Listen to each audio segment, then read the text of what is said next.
Salut tout le monde, aujourd'hui je vais vous parler d'un livre que j'aime beaucoup, que j'ai découvert il y a très longtemps, oui il faut que j'arrête ça, et qui est plutôt répertorié comme étant pour les ados voire les enfants, mais ceux qui me connaissent savent que je m'en fous, que si j'aime un livre, qu'il soit pour les enfants, pour les ados, pour les chats ou les chiens si ça existe, et si je l'aime, je le lirai quand même.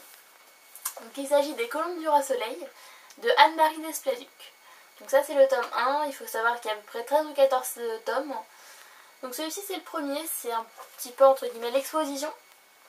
Donc c'est l'histoire de 4 jeunes femmes au temps de Louis XIV qui sont recueillies par l'institution de Madame de Maintenon qui s'appelle Saint-Cyr, enfin non, la Maison Royale d'Éducation pardon de Saint-Cyr.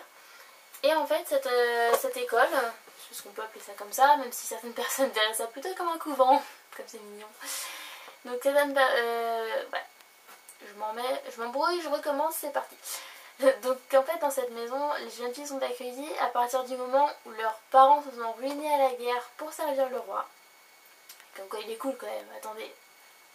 Franchement il n'y a pas que des mauvais côtés. Donc ils se sont ruinés en fait au service du roi et le roi leur a dit écoutez, puisque vous êtes ruinés pour moi, on peut accueillir vos filles pour en faire des vraies jeunes femmes, des vraies dames prêtes à marier. Bon. En même temps c'est plutôt sympa, on va pas se mentir. Donc elles sont logées, nourries, blanchies pendant... Alors ça dépend en fait à quel âge elles rentrent dans cette maison. Il y en a certaines qui peuvent arriver il me semble vers leurs 6 ans. D'autres un peu plus tard, et elles y restent jusqu'à leurs 20-21 ans, sur leur année de naissance. Et quand elles en sortent, elles ont deux solutions. Et là par contre c'est beaucoup moins cool. Soit elles deviennent religieuses, soit elles sont mariées à des vieux riches, ou des jeunes, mais les jeunes riches à cette époque-là ça n'existe pas vraiment. Donc moi j'ai beaucoup aimé ce livre parce que c'est une époque que j'aime beaucoup, l'époque de Louis XIV. C'est une époque que je trouve vraiment très intéressante.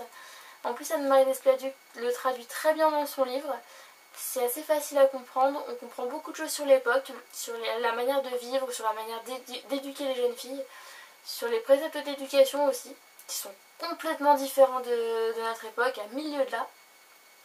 Donc c'est vraiment un beau livre. Donc là celui-ci comme je vous disais c'est l'exposition, c'est le thème principal. Et après vous en avez 13 ou 14 autres avec chaque fois une fille différente qui est présentée. Avec chacune son histoire, chacune le déroulement de sa vie. Et vraiment je trouve ça super intéressant. Donc voilà c'est tout pour moi. Je vous fais des gros bisous. Et je vous dis à la prochaine. Salut!